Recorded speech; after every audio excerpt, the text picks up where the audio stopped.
Hey guys, so I wanted to do a analysis, a review, really, a recap of the um,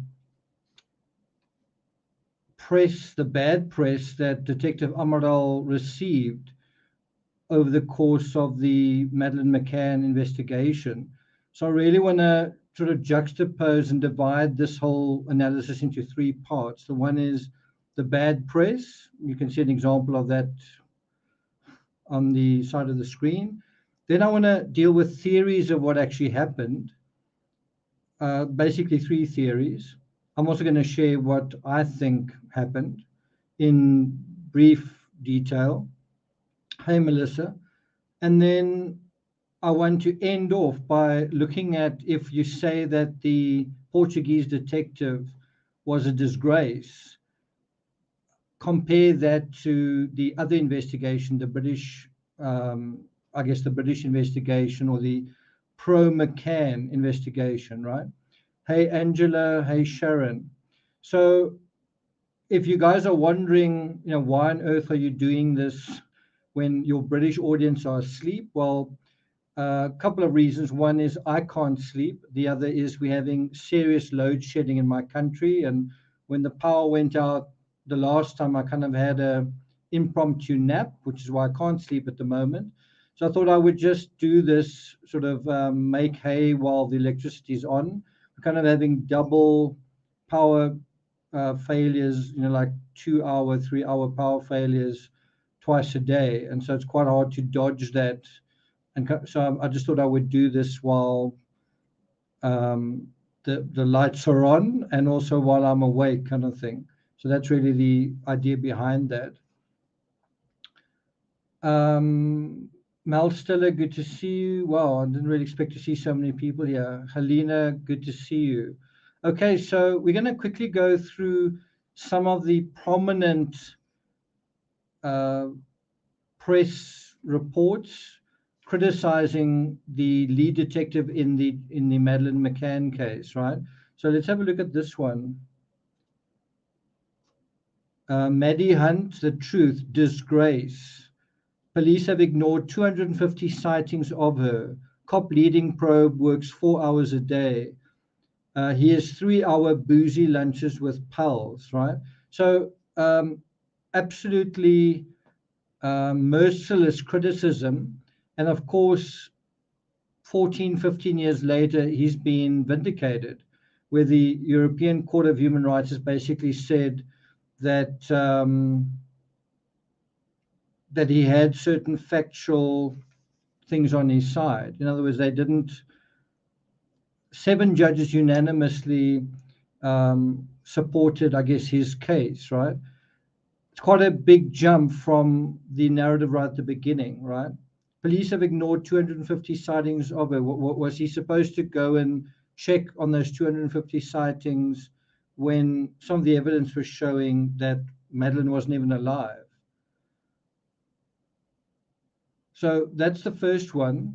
Here's another one. Inspector Clueless. After 49 days, police are set to search Maddie Villa again, right? So the fact that they were going to search inside the apartment, they were saying, wow, you guys are totally clueless, right? It says here, police will carry out a new search of the holiday flat where Madeleine McCann was snatched, despite cleaners having scrubbed it, right? It says here, so Portuguese forensic officers are to search the apartment again, even though it has been stripped and cleaned. A senior British detective last night blasted the move as worthless. And guess what happened when they did search it? They found blood traces. They found cadaver traces as well, right? Hi, Terry. Good to see you. Joanne as well. So can you see that? Here you have the headline here talking about bungling Portuguese cops, right?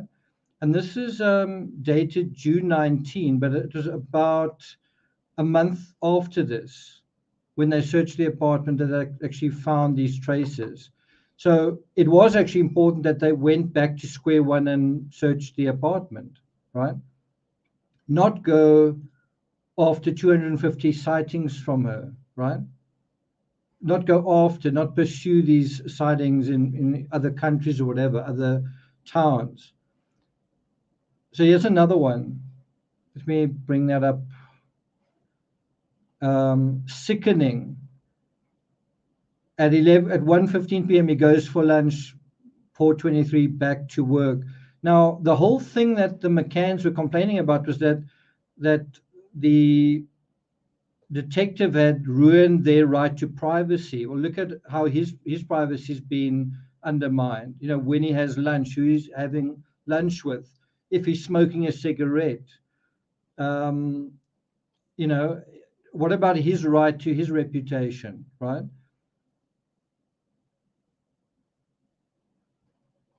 Says it all. Sickening. Here's another one. 10 blunders. This is dated July 2007. Anger of Maddie's family at errors by local cops. Here's another one. There you can see him smoking a cigarette, having lunch, and says, well, that's really the top of that other one.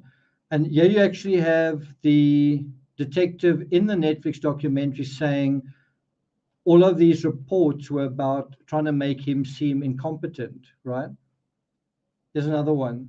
He has 3-hour boozy lunches, works only 4 hours a day. And then you see over there, puffing on a cigarette despite the world's biggest missing child, you know, case. Is he not, you know, bothered about that? Here's another one. This is just from the Netflix documentary where he says, I was called, this is Detective Amaral, says I was called 1,001 different things. And he says, I was called incompetent, drunk, fat. In other words, he was undermined, but he was also insulted, right? This is from the Atlantic. Gonzalo Amaral was removed from a case in disgrace, right? And then if you Google Amaral Madeleine McCann disgrace, you see the word coming up over and over again. The disgraced former detective. Disgraced detective. This is from an Australian publication. Now Madeleine police turn to disgraced detective for help, right?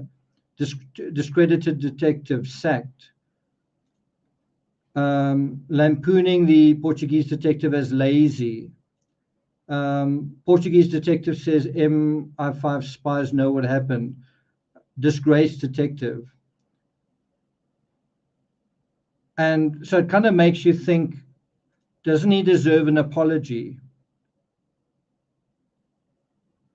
Doesn't he deserve an apology? Now, if what you're seeing there looks familiar, it's from the movie A Fish Called Wanda. It's a brilliant movie, but this is a point in the film where a British man played by John Cleese is sort of confronted, and he says, Otto says to him, apologize, and he refuses to. And of course, the next thing, he dangles him by his feet outside the window. And at that point, he offers an unreserved apology. You sort of feel like, can't one do this to the entire British media, kind of demand an apology? It's really good to watch the clip of this. So I've put a link in chat if you guys want to watch it. I don't want to like get a copyright strike by showing it, but it's basically this moment.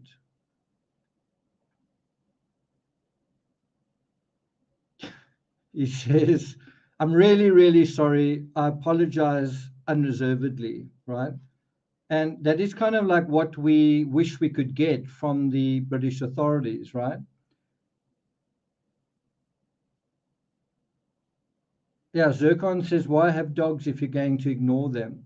So I want to move on from here. So I've kind of done a review of the bad press. Now I want to move on to some of the theories regarding what actually happened, right? Now, the thing that tends to happen in the Madeleine McCann case is people spend so much time going down those sort of rabbit holes, right? That you never get to the point where you actually deal with the alternative scenario, right? Do you know what I mean?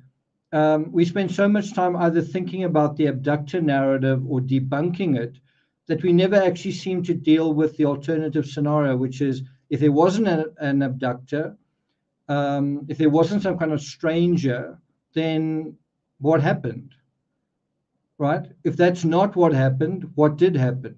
So the first theory that I want to deal with is that Madeleine fell off the sofa. Have you guys heard that? That Madeleine simply fell off the sofa. Now, I'm getting all of this information from the McCann PJ files. If you're interested, you can go and check that out yourselves. Right? So it's not really rocket science. Anyone can go and find this information. And if you go to the section dealing with official inquiry files and documents, where's that?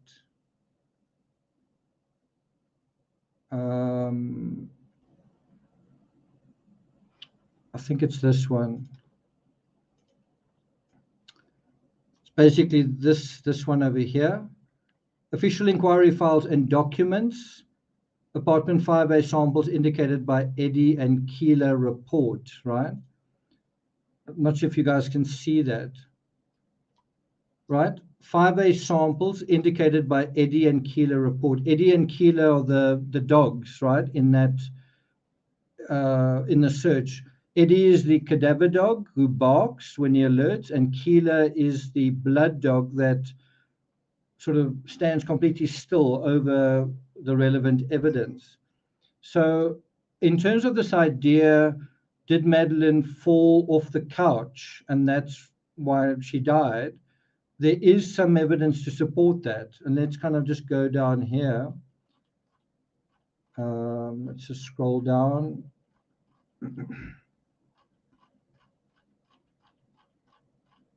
So there you can see in this particular report, you can see where they think something happened. It's behind this couch, right? Can you see that? It's where this arrow is indicating. And there you can see the couch has been moved away from the wall and it's been photographed from two different angles. That's that same wall.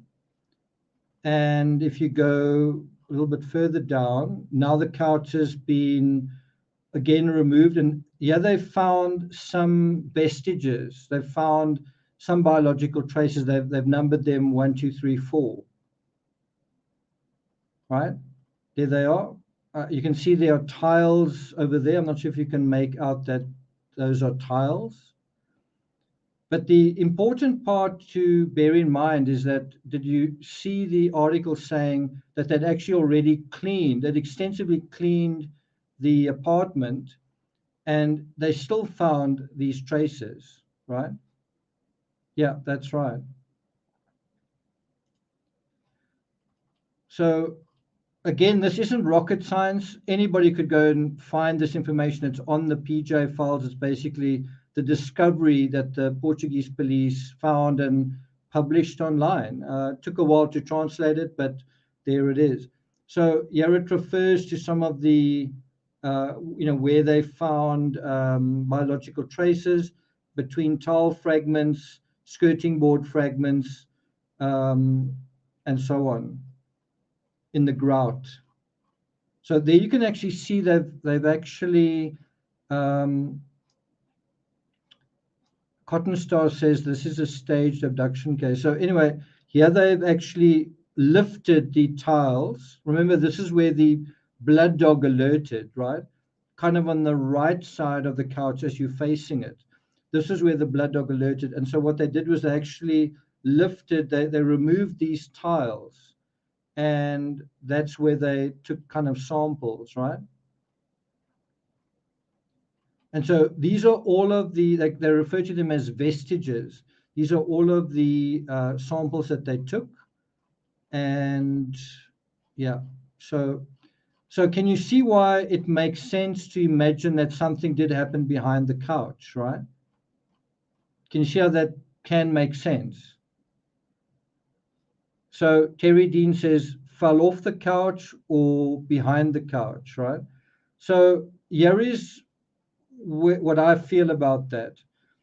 Number one, a couch isn't very high off the ground. It's about maximum a meter, right? It's not very high off the ground if you look at that.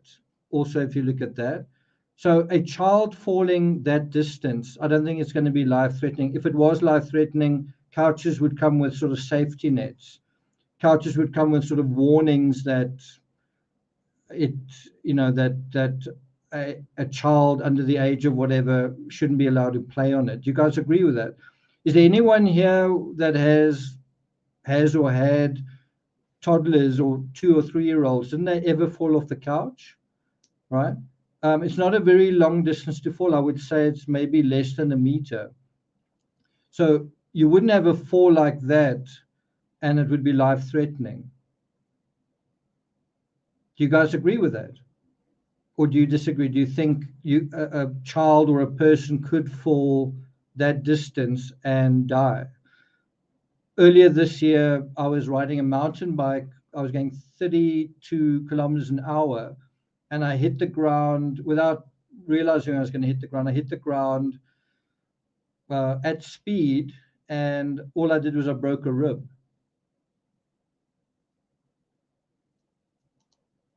Stephanie, what's your opinion? Do you think you could die from a fall off a couch if you're a toddler? Terry says dresses come with those warnings. Leanna, I don't think that that's correct. I'll explain to you why in a moment. Mel Stiller says, yes, I had 2 toddlers who played hard and also got a few bruises. So Kelly Sharp says, I fell off the middle of the front seat of my parents' car onto the hump in the back seat. Stephanie says, my children fell off the couch. Okay. So anyway, all I'm trying to say is I think the assertion that Madeleine fell off a couch and died is ridiculous. It's not a high enough, what's the word? It's not a high enough point to cause serious damage. You could get injured, but I really don't think you're gonna. I don't think it's going to be life-threatening. If that was the case, you wouldn't have furniture in homes. It would just be too much of a risk, right? Yeah, I mean it's possible. Like if you really want to like go to extremes, you can say, could somebody? Let me put it this way: is it impossible to die from falling off a couch? No, it is possible. Is it likely? No, it's not very likely. Anyway, I'm simply saying I don't think that this is what happened. I think there are other likelihoods that are more likely, right? So let's go to that. Let's deal with that now. So another sort of possibility that was raised was that Madeleine died in a fall on a staircase. Now, once again, notice how the British media kind of subtly mock the Portuguese. They basically say, now the Portuguese say Madeleine died in a fall on a staircase. Almost like, well, they first said this, now they're saying something else. Well, what are they going to come up with next, right? Can you see how it's sort of taking a dig at them, right? Even though this is what the British media are saying, I think this is closer to what really happened to Madeleine than the first thing about falling off the couch, right? Here's another headline dealing with the same thing from an Irish paper. Maddie died in fall downstairs, Portuguese police now claim, right? So is there any reason to believe that that could have happened? And I think, as I say, I think this is a much stronger theory than falling off the couch, right? So let's deal with that. It's actually very difficult getting good images of the stairs. When I was researching this, I've written 5 books about it. When I was researching this, it was very difficult to get just simple, clear photos of those stairs. But there is one of the best ones you can find if you look for it, right? You can see there's crime scene tape over the stairs. And what this image doesn't really show is what it looks like when you at the top of those stairs, sorry. Right? So what this image doesn't capture is if you're on the other end, so not looking at the stairs from the bottom, if you're looking at the stairs from the top, which is the position you might look at if you fell down them. Right? So let's have a look at that. Well, before we do, here is another image from the official Portuguese files, and that is where you're seeing this image. It's kind of from that angle. It's from the bottom, right?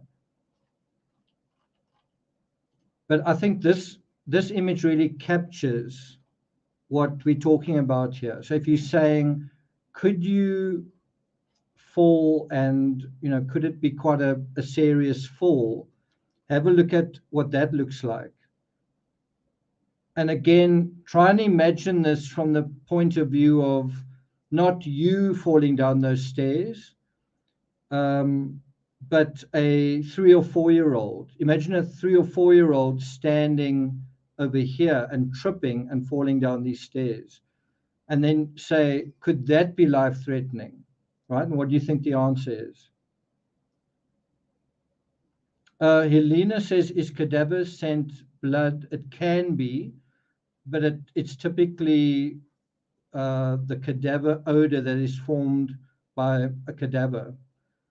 You can have cadaver scent in blood, but it's typically from the cadaver being in place. It's kind of a different kind of substance. Summer Rain, good to see you. But you get a sense of what I'm saying is when you look at this image, it doesn't really look very threatening or very scary. As soon as you look at that one, you get suddenly a totally different idea. The other side is this one's at night, right? You can also imagine at night you might not notice so much the slightly uneven tiles at the bottom here. You might not notice that. I'm not sure if that is also something that you could trip over, that part at the bottom there. I'm not sure if that's something you could also sort of step over and sort of fall, right? So this to me is a stronger possibility compared to falling off the couch. Do you guys agree with that? Do you guys agree that this is a stronger possibility than, or a better alternative than falling off the couch, right? The problem with this possibility is there's not really any evidence here. So in other words, where the couch is, there are blood traces, but by the stairs, there really aren't any, specifically by these stairs, right? That's kind of the problem with this particular alternative. Although it's a better it's a more logical alternative in terms of injury, the evidence doesn't really support it, right? So that's why it's not, to me, acceptable. So here is another view.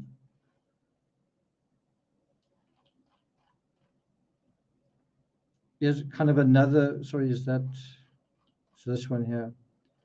So here's kind of another view which is kind of strange. It's a photo towards the tapas bar, but what you also see here is the slanted wall and the wall going that way, and there, that part is just cut off, right? That part over there is just cut off. Oh, it's a little bit further on.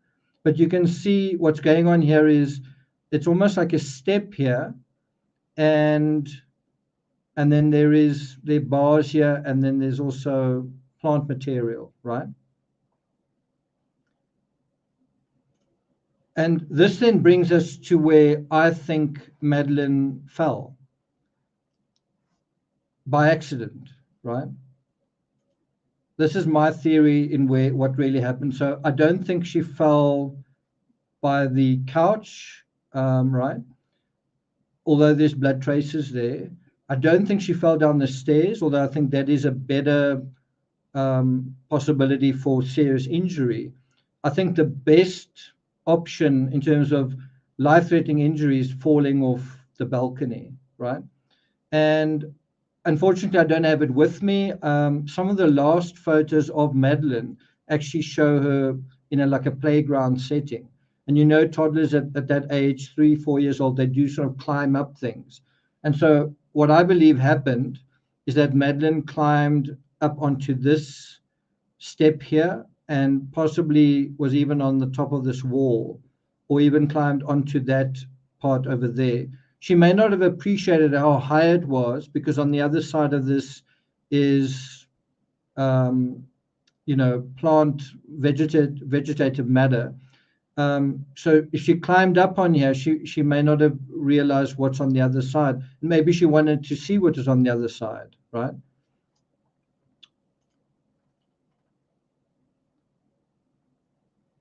So there is actually footage of Madeleine tripping and falling when she boarded the plane to Prior Delusion. Kate McCann also talks about Madeleine sustaining a bruise from this fall when she was boarding a plane in her book.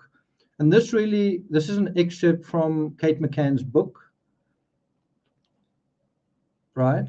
And this kind of, what's the word? It kind of correlates with the idea of her tripping and falling down the stairs, because she tripped and fell when she boarded the plane. Kate McCann wrote that Madeleine kind of overambitiously took hold of Lily's hand, tripped, and she hurt her shin on the sharp front edge of one of the metal steps, and that almost immediately she got a bruise, right? So that makes you that almost makes you think that couldn't the same thing have happened with these stairs, right? In a way, the fact that Kate McCann writes about it and sort of directs your attention to steps and stairs is kind of a reason why I tend to think, I don't know whether I want to go in that direction. I think I'm going to go in another direction. And a lot of Madeleine McCann investigators stop at this point. They either go as far as the couch, or they go as far as the stairs and they go no further. But if you do go further, right, if you do go even further in the PJ files, right, I'm on the same page. This is dealing with the blood evidence. I'm on the same page. Now that's still dealing with that. That's where the couch is. I'm still on the same page. You keep going. Well, look what you see. Look what that is showing. That's showing you that balcony area. And of course, this photo was taken months later after the incident. And now this bush has grown quite a lot. It also appears in some photos that that railing has actually been removed. So let's go to another image there. So you might say, why on earth did they take this photo? What on earth is the point of taking an image of the bottom of the balcony?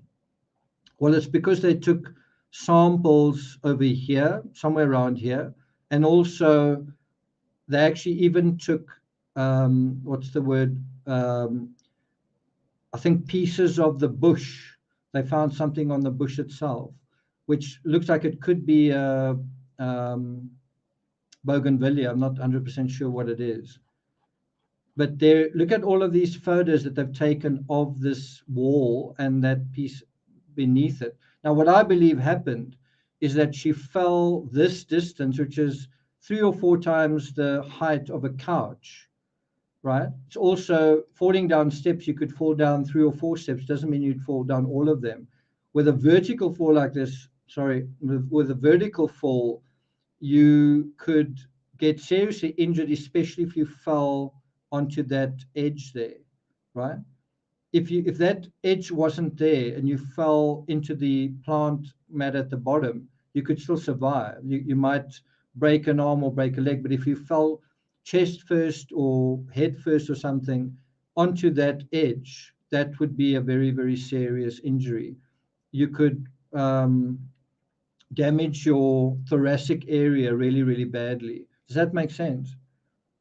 So that is where I believe she fell down. And you might say, what's the difference between the stairs and this? Well, they found evidence over here. They found evidence over there. I think it refers to that.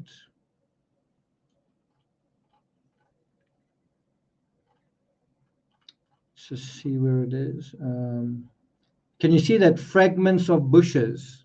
Can you see that those words there?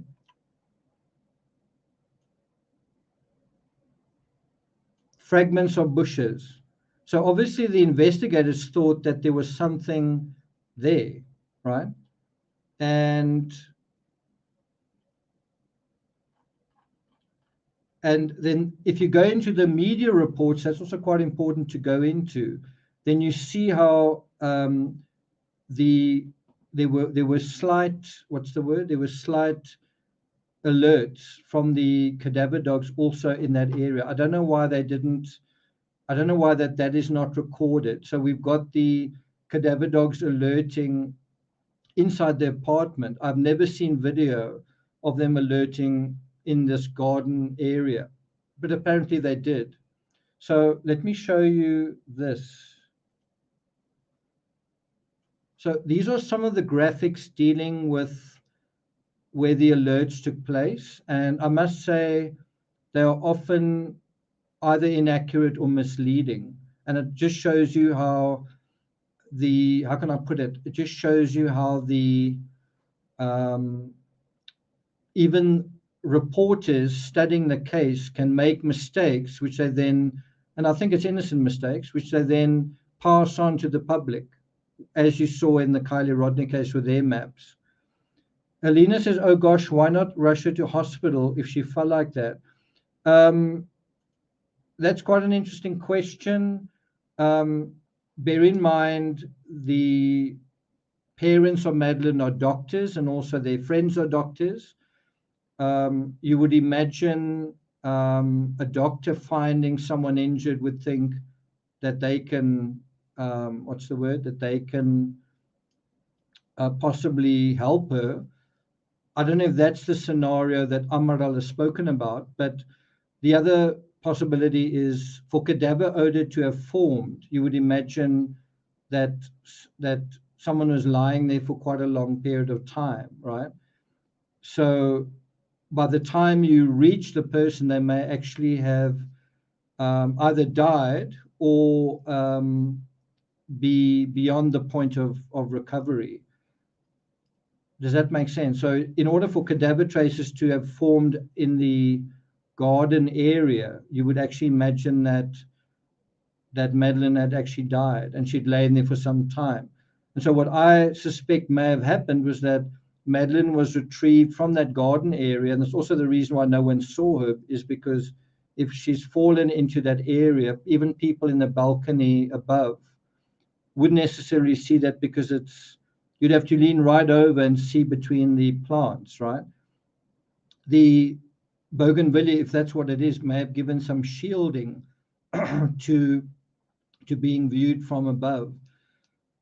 And I do think some people have suggested that Madeleine there may have been an attempt to resuscitate her, So, even if someone is drowned or you find them in a certain position, you might still try and resuscitate them, and that could then lead to these blood droplets coming out. Does that make sense? So, what I kind of sometimes imagine is, was there kind of a relay? If you think about uh, blood traces, sorry, cadaver traces and blood traces, and you think about they were found in all sorts of different places. It makes you think, was Madeleine moved from A to B to C to D, right? And then after that, E to F to G. Does that make sense? It's a question. In other words, you say these traces were found. How can that be? And then you say, well, could that have happened, right?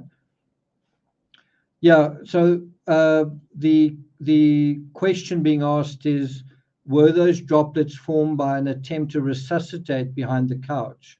And maybe the couch was pulled out and put over there for sort of shielding so that people walking by wouldn't immediately see what's going on.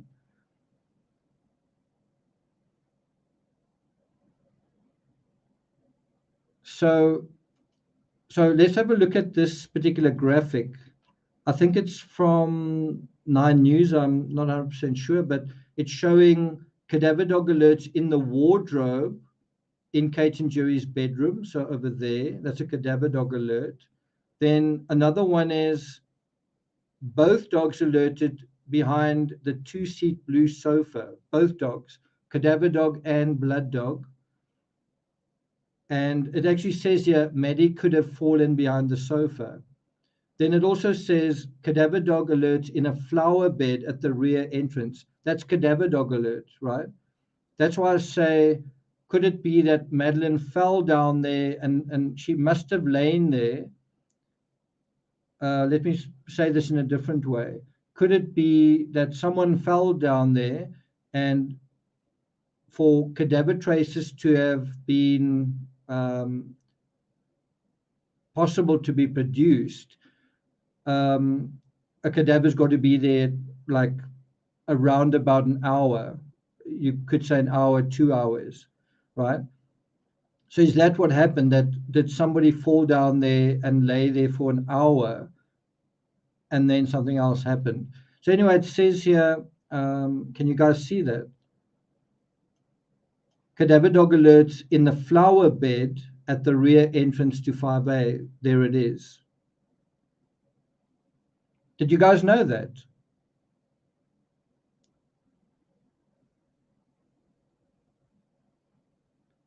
Guys, did you know that there was an alert over there? So just to be clear, that's a cadaver dog alert from this sort of map, or whatever, what do they call it? It's got a certain name. Yeah, anyway, color coding, right? So let's go on to another graphic. This one really confused me in the beginning, because they were basically saying, also they had the right information, but they applied it the wrong way. They said in the flower bed in the backyard. Now some people say the front of the apartment is what other people think is the back of the apartment, and other people say the back is what other people think is the front. Meaning, I tend to think of the front as the part facing the sea and facing the tapas restaurant and where the stairs are. But other people will say, no, the front is where, if you come in out of the parking, which is this side, then that's the front entrance. But I tend to think of it as the back entrance because it's the back of the Ocean Club. But of course, that language is also something that is confusing in the statements as well. So you've actually got to be very clear and consistent and say, this is the front door, that's the back door. This is the front entrance, that's the back entrance. And that's just a very simple way to get confused in this particular case. And whoever put this together was confused. Let me bring it up a bit bigger. So this is actually incorrect, where it says in a flower bed in the backyard, opposite to this entrance. That is incorrect.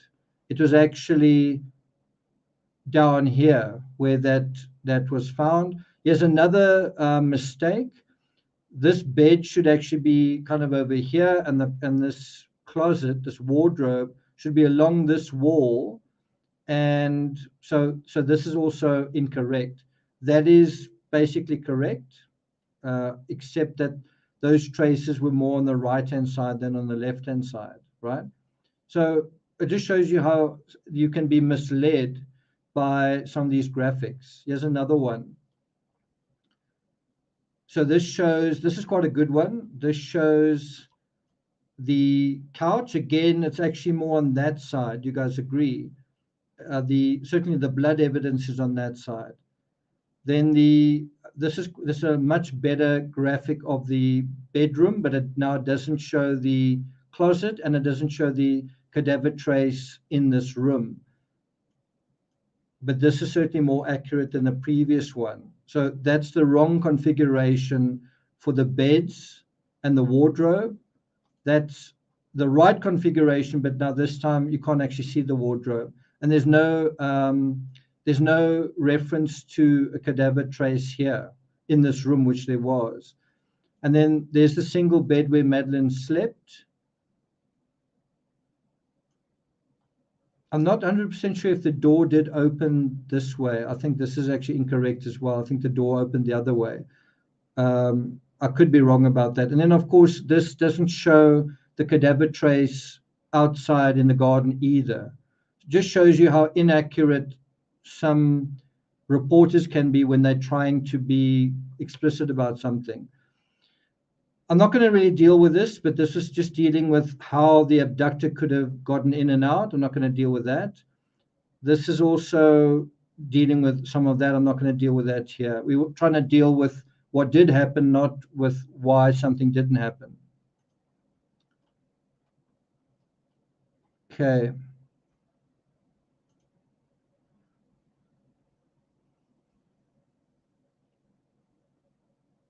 The details do matter. That's definitely right.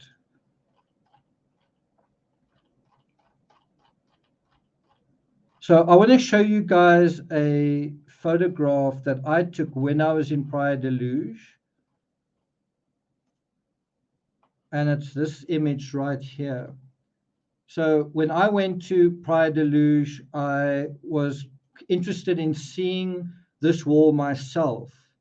So this is actually, you can't see it that clearly here, but I'm actually on the outside of the apartment, and there's kind of bushes, kind of a hedge, and I was able to sort of poke my way through. And you can still see that ridge of paving at the bottom. This is where I believe Madeleine fell down. And that does look a lot like a bougainvillea. Do you agree? Definitely does look a lot like a bougainvillea.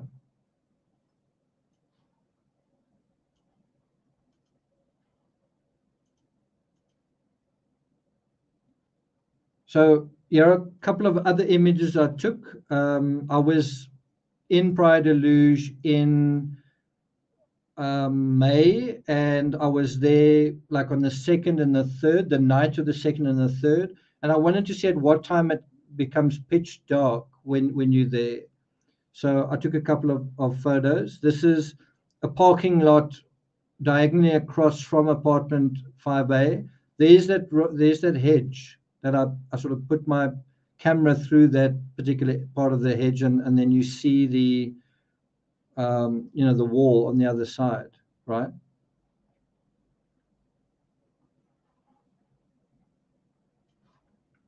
Okay, let's continue. Are you guys finding this interesting? So that's the first thing to bear in mind. I also want to refer to, so I've shown you guys this. Now I want to refer to the following. So it refers to, this is some of the documentation dealing with what they found. So it says here, they proceeded the collection of various hairs from the ground of the pathway in the garden area next to the window of the couple's bedroom, they having been encased in a paper package references trace evidence number 25.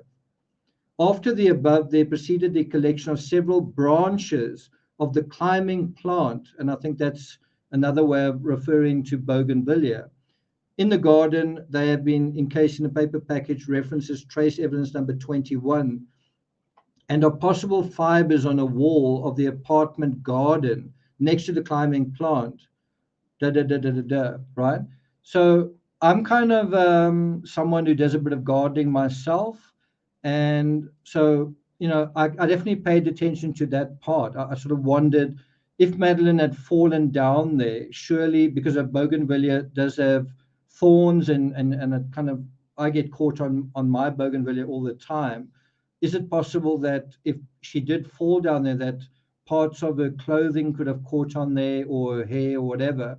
And so, sure enough, here it refers to, what does it say? Well, that they've taken parts of the plant itself. And it does refer to hairs here, the collection of various hairs. Interesting, isn't it? So the important part, I think, to be clear about here is there is blood, there is an injury. So if you are, there's some people who 15 years later are still saying Madeleine was sedated. If there's a sedative scenario, and I'm talking about a sedative scenario leading to overdose and death, well, then there won't be any blood. In other words, if you fell asleep and died, there wouldn't be any blood. So you can't have, the sedative scenario doesn't make any sense. Does that make sense? The other thing that I think is really interesting is no cadaver traces were found in Madeleine's bed. So it seems like Madeleine wasn't in bed. And even after Madeleine died, if Madeleine did die, we don't know 100% if these traces are definitely Madeleine. That's insufficient evidence. But if Madeleine did die, it seems like she didn't like go back to her bed, or she wasn't carried to her bed. Does that make sense? So I just want to be clear about that. The cadaver dogs alerted to cadaver traces. The blood dog alerted to blood traces, but they weren't able to prove 100% that this is specifically this person's remains or DNA. That's the problem. Okay, so are you guys following me? If you're making the case that Madeleine overdosed, right, then there's a narrative that seems to suggest injury, and then that the overdose narrative doesn't quite work anymore. I don't know. I wouldn't say that the sedative narrative is totally irrelevant, but in terms of how she died, I don't think it is relevant. Okay, so that brings us to this particular image. Do you guys know what that is?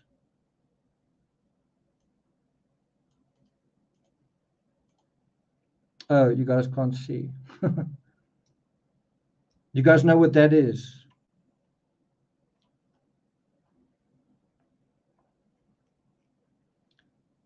Thanks a lot, Cotton Star. Appreciate it. I always feel when I get a compliment from you that that's really meaningful.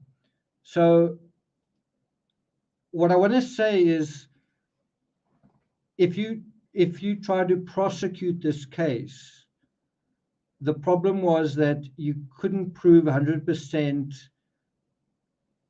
a DNA match, and you couldn't prove certain other things.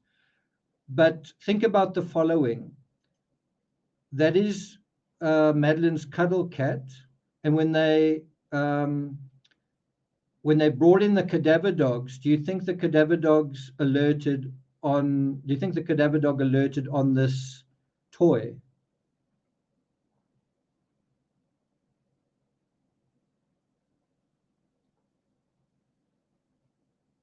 Helena says, was there no DNA testing? There was, but the DNA was what do they call it? A low copy number.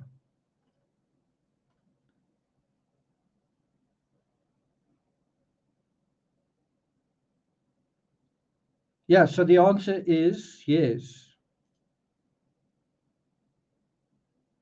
So you had clear cadaver alerts on an item that was most personal to Madeleine, right?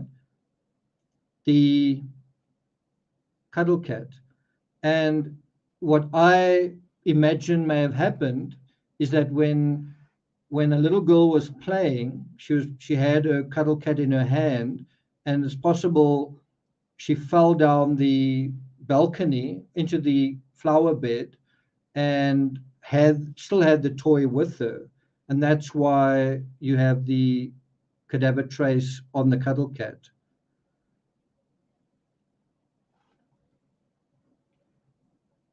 Cotton Star says, "Can you go into what you think happened before they had to go to dinner?" No, I don't really want to do that. I sort of still feel it's a legally sensitive case, and I already feel I'm walking a bit of a tightrope in that respect. So I really want to just keep this fairly simple and straightforward.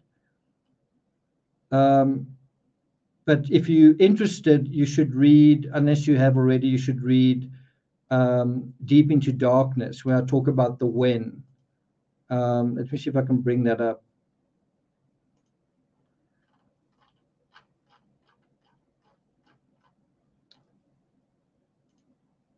So if you're interested in the when, the TCRS version of the when, there's an audio book, Deep into Darkness, that you guys can check out. And then there's also the book. And that book deals really with the when and the how. Deep into Darkness deals with when, and Deeper into Darkness kind of deals with the how, right? Does that make sense? What I'm trying to say is, if you make the argument that there's just not enough evidence to show that Madeleine died, well, the best evidence you do have is that a cuddle cat has got cadaver traces on it, unless you can argue that the dogs are unreliable, right? Which is a potential argument. You could say maybe you needed a second cadaver dog, which you do often have in American crime. You could make that argument. Marlene says, would it be possible that someone would have put the child's favorite toy with her body as they were trying to figure out their next steps?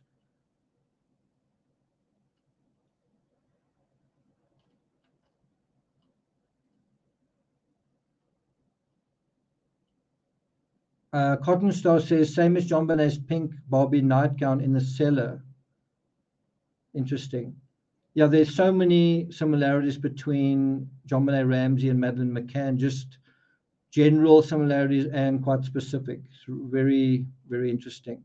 So let me show you guys this. So official record of the canine inspection. Can you guys see that?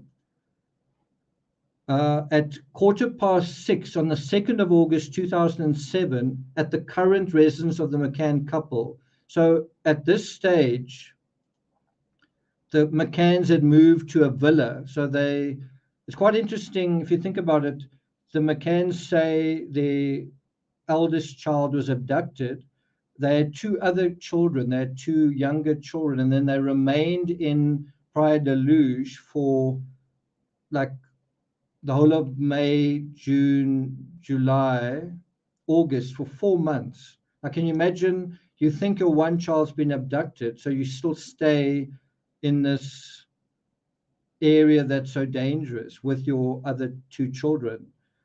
Anyway, so on the 2nd of August 2007, there was a canine inspection at their villa in Rua das Flores 27 in Praia da Luz. I've been there, so I've walked from the Ocean Club hotel to, it's not called that anymore, but from that apartment complex holiday apartment complex to the villa.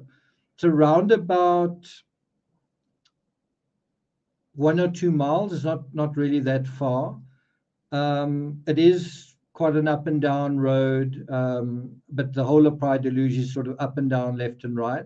It's really not that far away, but it is quite discreet. It's sort of at the end of a cul-de-sac, and it's quite hidden away. I found it quite difficult to find. And so anyway, this is where they did another search. So there wasn't only a search of apartment 5A, there was also a search of this villa, and not only the villa, but the rental vehicle as well. And as it turned out, they got these dogs to alert in this villa as well, inside the villa, and also inside the rental vehicle. So anyway, it says the 5 participants are 2 PJ inspectors, Harrison, the dog handler Grime, and the cadaver dog. It's quite interesting that they didn't bring the blood dog in on this. They just brought the cadaver dog. The entire activity was recorded on video with image and sound. As part of the residence search performed today, so they searched the residence, and a canine search was also done. Thus, the activity started.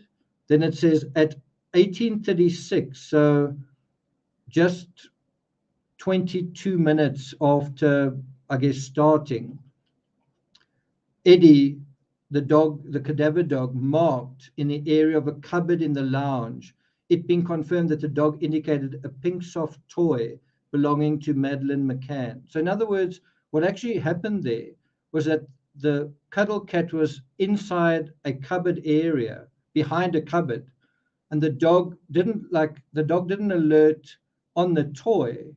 The dog alerted to the toy behind the cupboard, similar to the way the dogs alerted to what is behind the couch, right? Interesting, isn't it?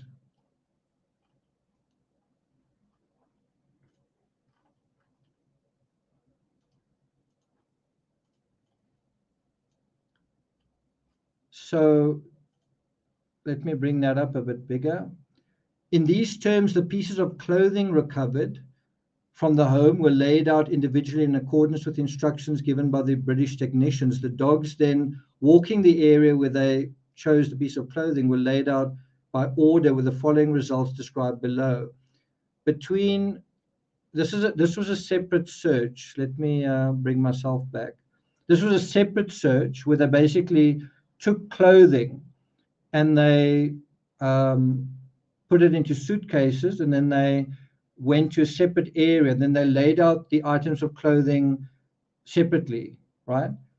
And then they had the cadaver dog and the blood dog go over these items of clothing, which were put separate from one another. So one T-shirt on the ground, open, unfolded, another T-shirt next to it, open, unfolded, trousers, socks, whatever. And they basically allowed the dogs to go through all of these items of clothing to see what they would do. And this is what happened.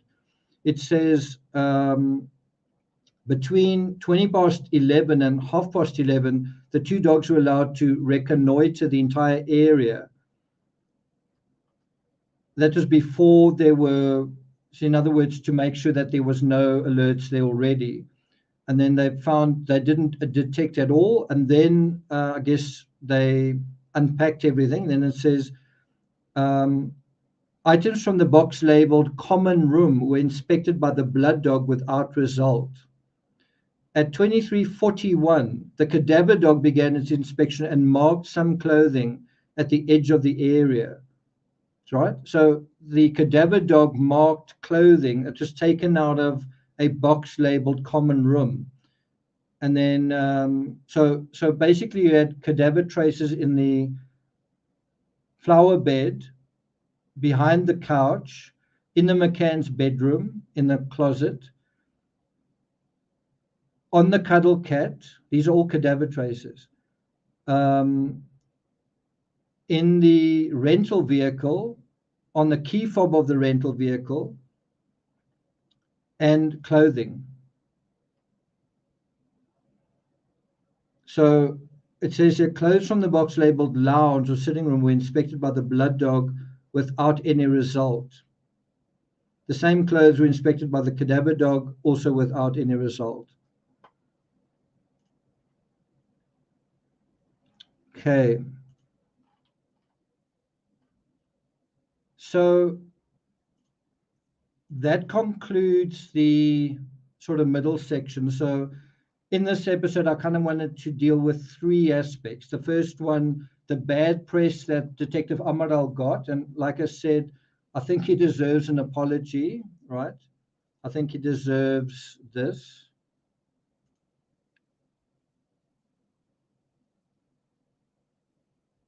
Do you agree? The second section, I wanted to deal with theories of what happened, right? And I said to you, I don't think she fell off the couch. I don't think she fell down the stairs, although that I think is a better scenario.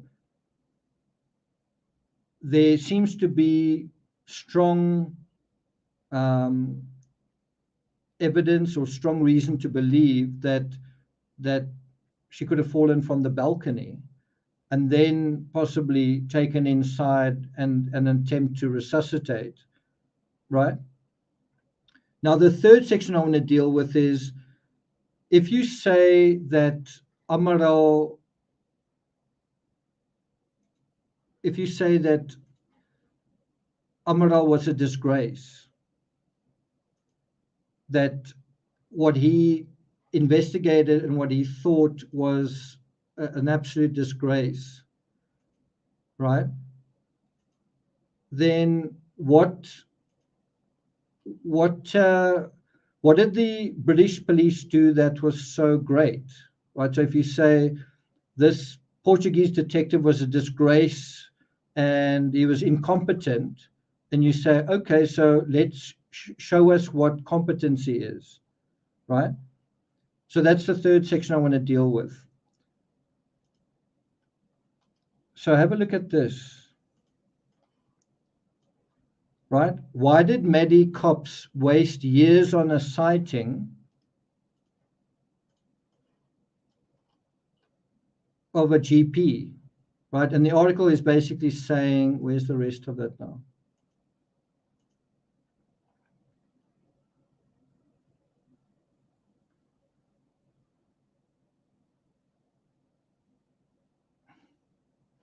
So bring up the original.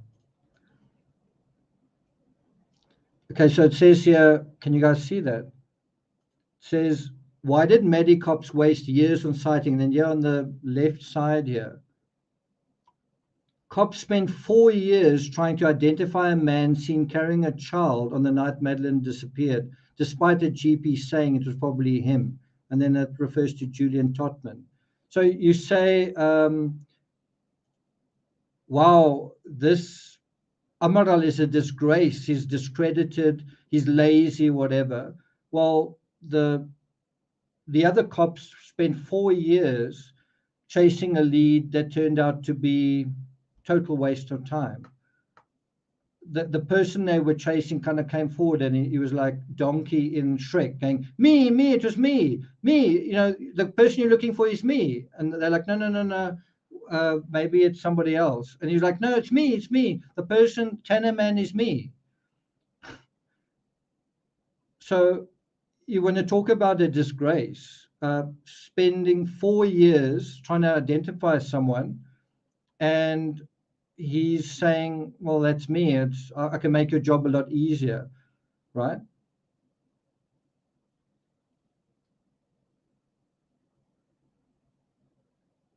Do you see what I'm getting at? If you say the Portuguese cop was lazy, incompetent, and stupid, and fat, and he smoked or something like that, well, look at what the British cops did. They spent 4 years, that's at the beginning of the investigation, investigating a lead that was never going to go anywhere. It was the most ridiculous lead ever. It was like the faceless man or the egg with a hair parting. That's not even a lead.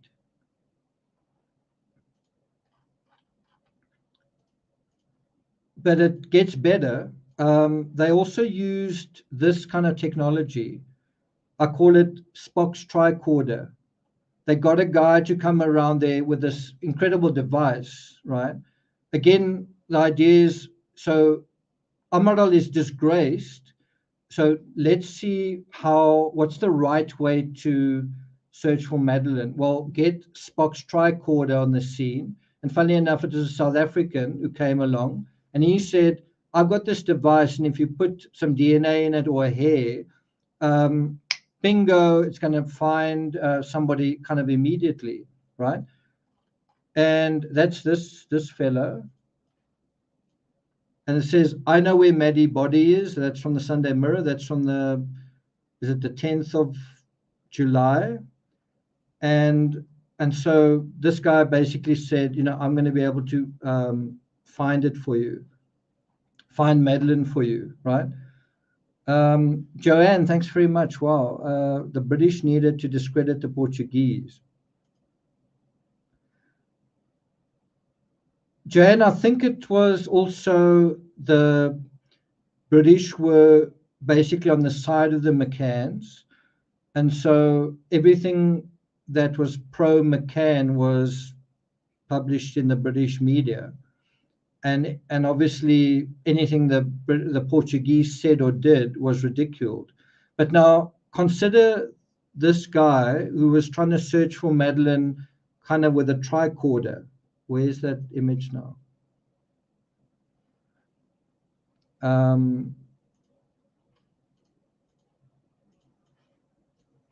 Basically saying, I've got this space age technology, and if I just flick a switch, we're going to find Madeleine immediately. And you think they did. So this is the part I want to draw your attention to. What did the Portuguese think of this guy? What did they think of what he said and what he did? So it says here, this is from Mark Harrison's report. He said, Mr. Krichel at the McCann's request. So the McCanns asked him to come along. So you can say the McCanns, who are intelligent doctors, decided to have this guy. This was their investigator, effectively, right? And so what did other investigators think of this investigator? So it says, Krichel did not allow anyone to view, let me bring it up a bit bigger, the device. So he didn't want anyone to look at his tricorder or even observe him using it. He was unable to provide any validating scientific data or documents to support the claims he made or the device he alleged to have with him. It says here, in short, he would appear to claim he has uniquely developed a handheld device that can find a missing person alive or dead in any given terrain over any elapsed time period. And then somebody basically said, if it was so simple, if his device was so accurate and it could triangulate accurately, you could triangulate, and you should eventually find X marks the spot.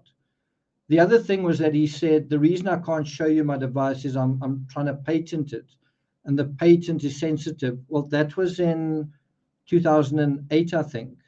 So 14 years have gone by. Well, has it been patented yet? As far as I know, well, maybe it has been. I don't know. But we've never heard about this device really being used since then. And you would think it would have incredible value. Like you could search for Kylie Rodney, or you could search for Gabby Petito with a device like that. So why isn't it out there? Why haven't we heard about it?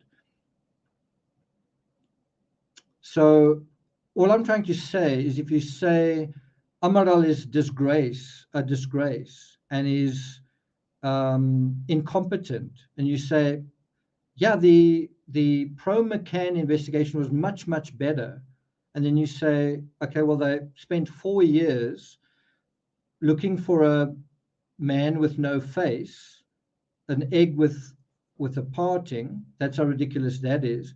Then they also had this tricorder, basically, like this is going to solve the whole case. How ridiculous is that? You know, but no, Amaral is the disgrace. He's the discredited policeman.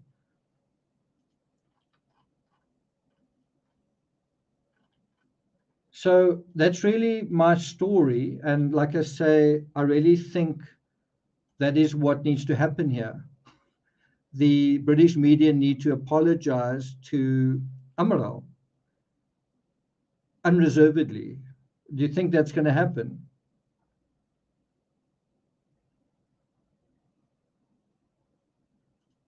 So that's what I wanted to share with you guys. This is some of my notes that I took when I was in Praia de Luz. Heard shutter rattling from second floor at 21:15.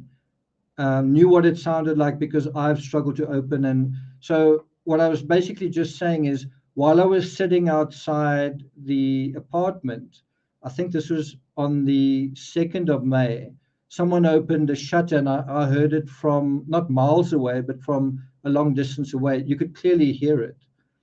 And that apartment is surrounded by like a honeycomb of other apartments.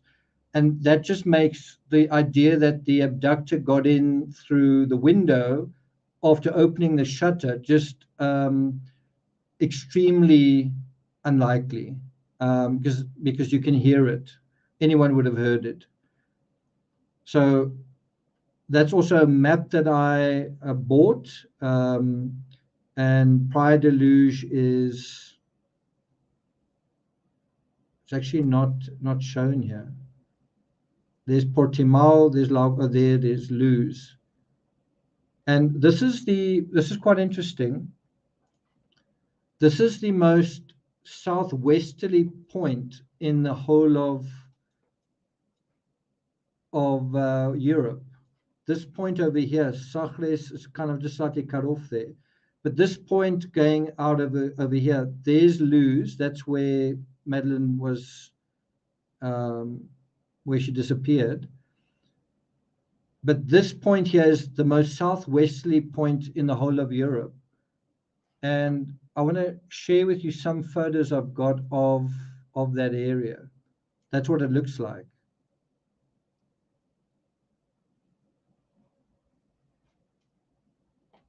Right? That's what the terrain looks like when you go to Cape St. Vincent. You've got these sheer cliffs going right down into the water. You've also here and there got roads that come right up to those sheer cliffs and then kind of continue. Yeah, it is late for me. It's quite late. Zircon says, when did the toy get laundered? That did cause some controversy. Kate McCann washing the toy. Let's see if we can bring that up. Washing Cuddle Cat.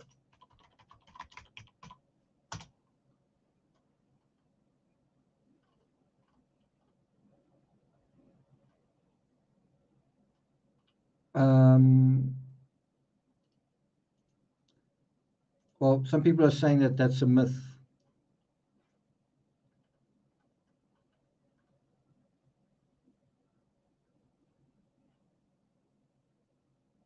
So see if I can find where it's brought up.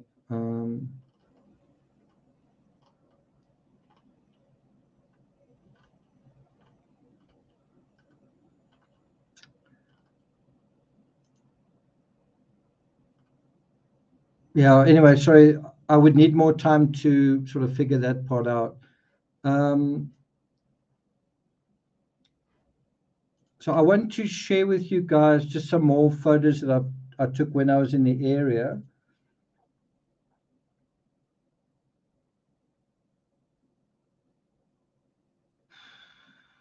Which one is it?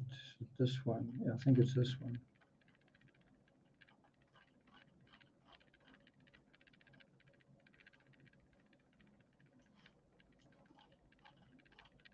So these are some photos I took when I was in Praia de Luz.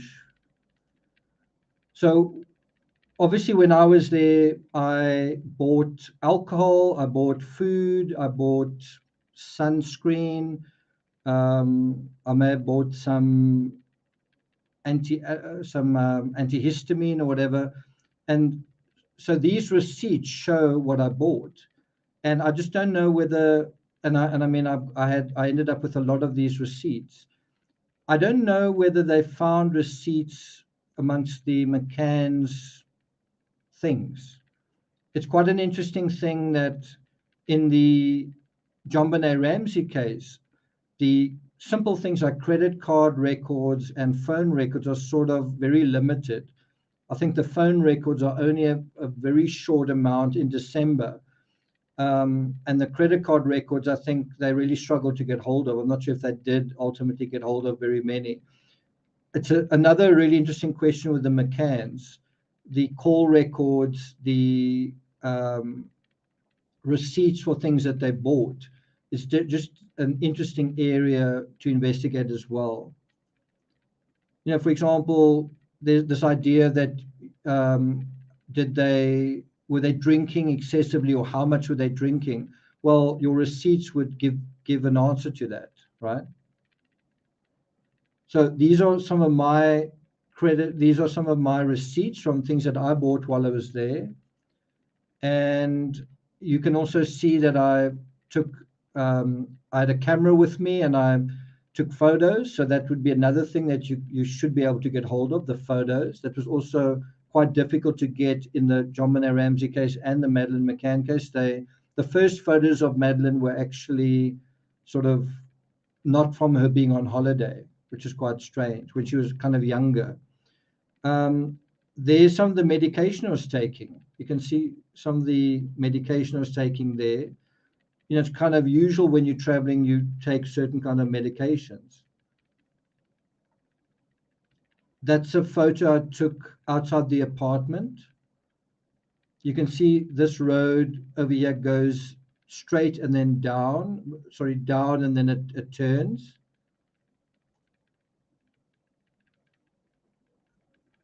So this is the rear view of apartment 5A. So that's why I say, is this the front of the apartment or the back of the apartment? Now, what's quite interesting, you can't really see it very well here, but what's quite interesting is so many trees, and trust me to notice this, so many trees have been cut down that were originally there. If you go and watch the Netflix documentary series, The Disappearance of Madeleine McCann, what you'll notice is this parking area is filled with trees. Well, obviously they decided to make it safer. They're going to cut down all these trees, and so that's what they did. There's also additional lighting, which kind of gives you a false sense of how illuminated it was today compared to then. So that's a view from a little bit below. As I say, I pushed my camera through that area to take the photo of the inside. That's also why you wouldn't necessarily see if someone had fallen down the balcony area. You wouldn't necessarily see them because it's obscured.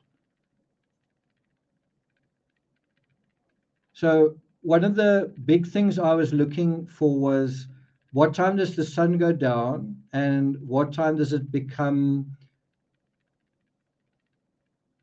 kind of pitch dark? At what time is it pitch dark?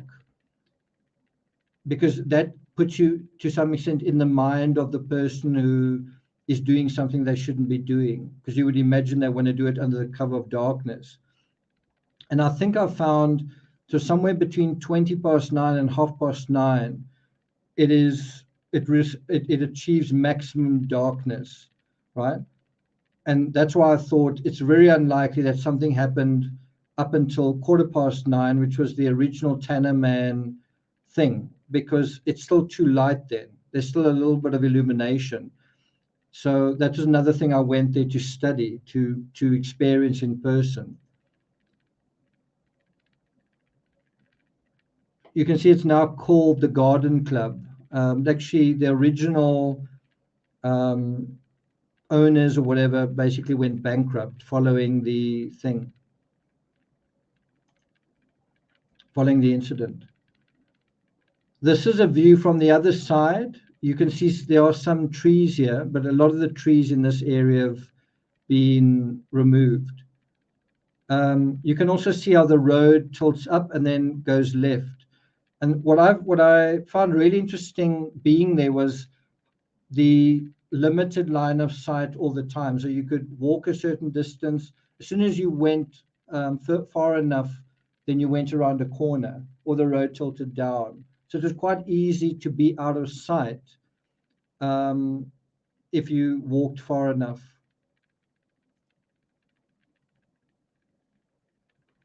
So that is quite close to the apartments. These are some of the trees that still remain there. This is the shutters, photos of the shutters that I took. And yeah, they make a heck of a racket when you open them. Whenever anyone opens their shutters, you hear them. So there's where I was sitting in a rented vehicle, and you can see right opposite where I'm sitting is the McCann's apartment. And again, I was trying to see at what time is it dark, right? So there I was kind of doing a true crime rocket science investigation on site, right? So there again is the cliffs at Cape St. Vincent.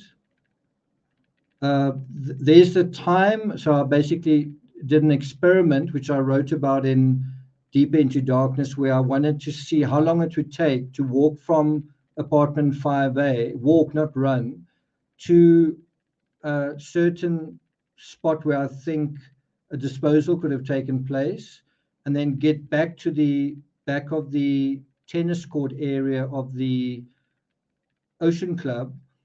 And I found that you could basically do it in about 10 minutes. You could walk from apartment 5A, the door, to a certain place, which I talk about in the book, that's kind of on the coastline, and then get back all within about 10 minutes. I think Kate McCann said that she told everyone that Madeleine was missing at 10 o'clock or just after. So you've seen that picture. So while I was sitting outside the apartment, I just wondered, are you going to see any people walking around? Are you going to see any children? And so that was just the one child that I saw with family, I guess. And that's me with the Ocean Club, or what used to be the Ocean Club, in the background. You can see quite a few trees over here, but no trees in this particular area. So there you can see where I was. It was the 2019, the 2nd of May, and I was there at 9:20 at night. And that was one of the areas I was checking, which is about 5 or 7 minutes from the door of the Ocean Club.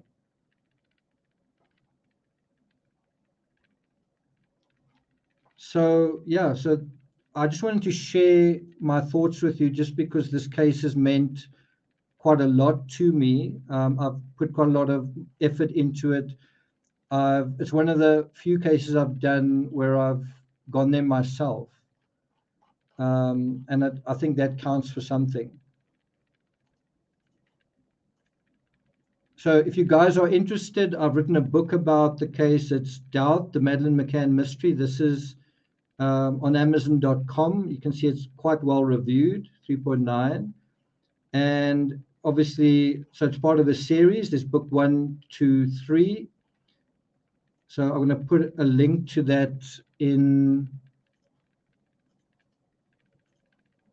Terry, I appreciate that from you. Wow, I see you can't quite see that. So yeah, that's the book that I've written. It's Doubt, the Madeleine McCann Mystery. You can see it's 3.9 out of 5. Thanks a lot, Suzanne. Thanks for that. And then I've also done Deeper Into Darkness, but let me put the link to the UK site. which is a couple more reviews. So this one's got 68 reviews. This one's got 90. So if you guys are interested, wow, why is it? Let me do that. Okay. So if you guys are interested, check that out. And then I've also written Deeper into Darkness, Deep and Deeper into Darkness. I really think those are good books. These two books are really worth reading. These books are based on my visit to Praia de Luge, specifically the second one, Deeper into Darkness. So if you guys are interested. So there you can see, headed to Praia de Luge to investigate. So if you want to know my sort of up-to-date thoughts on this case, check out Deeper into Darkness.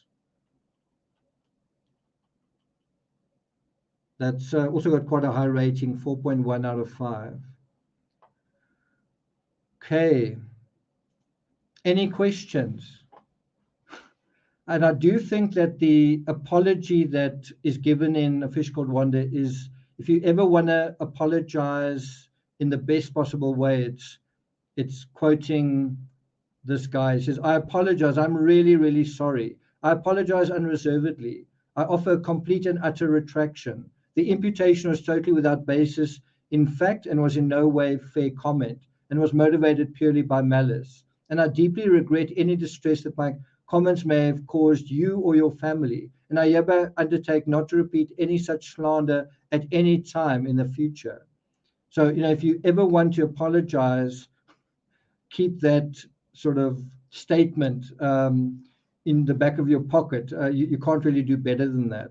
I do wonder whether the British media are going to apologize to the detective, but I'm not going to hold my breath. There's been an article that's just come out where they talk about, from the Daily Mail, saying how the detective is gloating about his victory, which is just a bit unfair. They're also saying all of the most recent leads have been about Bruckner.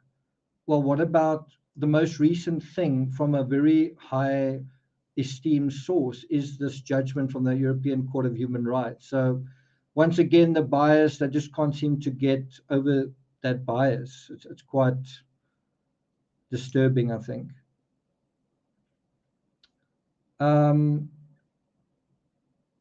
Deborah says, how much changed since you wrote your books? Well, I wrote my books 3 years ago, so not much has changed. I will say that what is really quite interesting was, at the time that Madeleine disappeared, there were quite big pieces of open land, right? Undeveloped land. And I thought, when I went there, I thought that the whole fabric was going to be totally different. And I was really, really surprised that, and I think 2019 was kind of on the 12-year anniversary, right? I was really surprised that those big open pieces of land were still there. I'm talking about diagonally adjacent to the Ocean Club. There's a big piece of open land, grass growing wild, right? A big piece. And all along what I feel is the abductors' route, there were other areas of just open land all over. In other words, identical to 2007. I found that very shocking, but in another sense, when Madeleine disappeared, in a weird way, Praia de Luge just got stuck in time. Development just didn't take place. And in terms of true crime, I think that was quite helpful that development didn't take place, because a lot of what you see, I wouldn't say now because I haven't been there, but what I saw in 2019 was pretty much the same as what you see in archival footage. The biggest change was the trees that have been cut down behind the apartment complex, and they've added a couple of lights that weren't there before. Any other questions? By the way, if those links don't work, just Google the title of the book and Amazon or my name, and it should come up. I see that some of these links are so long that they just don't really fit in, unfortunately. Deborah says, I've almost finished Treachery, so we'll go to your Maddie books for a good read. Thanks a lot. People really grasp further. Yeah. Zircon says, what will happen now? I'm inclined to say nothing.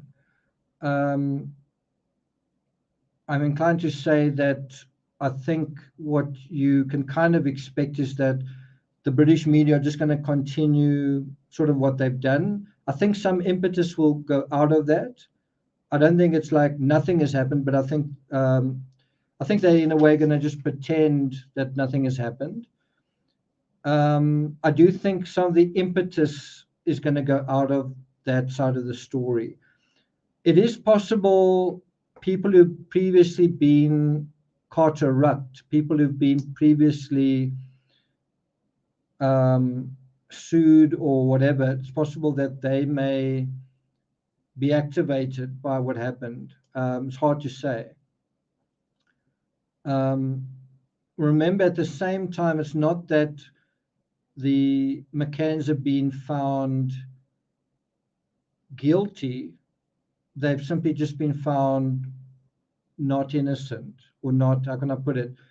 The presumption of innocence has fallen away, but that doesn't mean they presume guilty either. So you don't necessarily have a legal leg to stand on. It's a little bit of a difficult situation. But there has been a legal, what's the word? A corner has been turned in the legal sense, and so it's possible that there may be other legal repercussions. I would really be interested to see what Amaral does going forward, but I get the feeling that he's exhausted in terms of what has happened. You may also see more documentaries coming out that are not apologia. That could also happen. You could have documentaries coming out with Amaral in them that are not apologia. In other words, you may get a counter narrative to, for example, the Netflix documentary. That might be something that could happen. We'll see.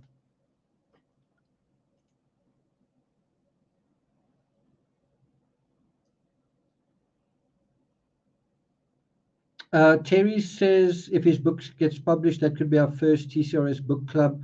Well, he already has a book published. It's just in Portuguese, not in English. I think he's already published a second book. So it's not that he hasn't published it, it was that he wasn't allowed to publish it in England. So that's an open question.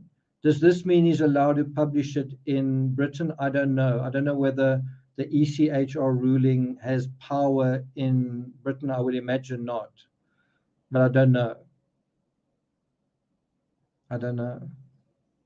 Okay, I don't really want to linger too much longer. I'm still quite wide awake. I don't know about you guys, but thanks a lot for joining me. Thanks a lot for mods that made it here. And I especially want to thank Joanne for that super chat. I really appreciate that. But there definitely was, just to address your question, Joanne, there definitely was a culture clash. There was a sense that, in a way, that the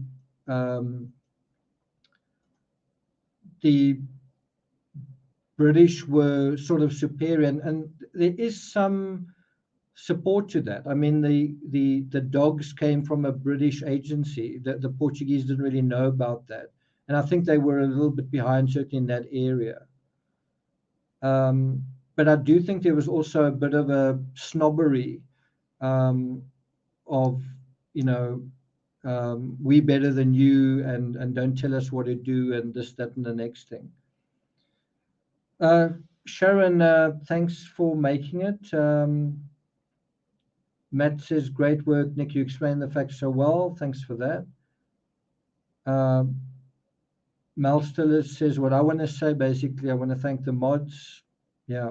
So I just really wanted to touch on how this detective was disgraced and he didn't deserve it. And it's certainly been shown now how crazy, and I've just touched the tip of the iceberg on the craziness of the pro McCann investigation. And then also I thought I wanted to just show you, because I've actually seen people who for the past 15 years have said, I think Madeleine fell off the couch. And I just think maybe it's time that you thought about that a little bit differently, because it doesn't make sense. And so I thought I would take you through the PJ files in a way that I went through them. And just in a way, show you guys some of the information that is out there. You've just got to be able to persevere and think logically and think critically. That's what we try and do on this channel. Stephanie, I think you must go to sleep, and everyone else in America. And I hope if you're watching this from Britain and you found it insightful, interesting, you learned something, you're welcome. If you're watching this on replay, you're welcome to hit the thanks icon as well. So thanks, guys. See you guys next time. All the best. Let me bring that up one last time.